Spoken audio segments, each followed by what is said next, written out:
నా పేరు నవీన్ పాటి, యూటీఎఫ్ జిల్లా ప్రధాన కార్యదర్శి. అందరికీ నూతన సంవత్సర శుభాకాంక్షలు, అదేవిధంగా సంక్రాంతి శుభాకాంక్షలు. ఈరోజు రాష్ట్ర ప్రభుత్వం ఉపాధ్యాయ ఉద్యోగ సమస్యల పట్ల ప్రభుత్వ నిర్లక్ష్యం మొండి వైఖరికి నిరసనగా రాష్ట్ర వ్యాప్తంగా ఈరోజు అన్ని జిల్లా కేంద్రాల్లో ఆర్థిక బకాయిలు చెల్లించాలని, 1వ తేదీ జీతాలు చెల్లించాలని, అదేవిధంగా పిఆర్సీ బకాయిలు, డిఏ అరియర్స్ బకాయిలు, ఈఎల్స్ బకాయిలు వెంటనే చెల్లించాలని ఈరోజు జిల్లా వ్యాప్తంగా జరుగుతూ ఉంది. మేము ఈరోజు ఎలా ఉంది పరిస్థితి అంటే 1వ తేదీ కూడా జీతాలు చెల్లించండి అనే దౌర్భాగ్య పరిస్థితికి ఈ రాష్ట్ర ప్రభుత్వం తీసుకొని వచ్చింది.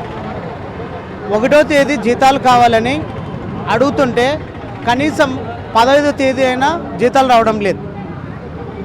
రాష్ట్ర ప్రభుత్వం ఏవైతే సంక్షేమ పథకాలు ఇస్తుందో సంక్షేమ పథకాలు మాకేమి వద్దని చెప్పడం లేదు, కానీ అదేవిధంగా ఉపాధ్యాయ ఉద్యోగ సంక్షేమం కూడా చూడాలి ఈ రాష్ట్ర ప్రభుత్వం అనేది మా యొక్క యూటీఎఫ్ డిమాండు. మరి 1వ తేదీ మాకు జీతాలు చెల్లించాలనేది ప్రధాన డిమాండు. అదేవిధంగా మా బకాయిలు, పిఆర్సీ బకాయిలు, డిఆర్ఆర్స్ బకాయిలు, ఏపీజీలై లోన్లు, పార్ట్ ఫైనల్ లోన్లు ఇవల్ల మాకు చెల్లించాలనేది మా యొక్క డిమాండు.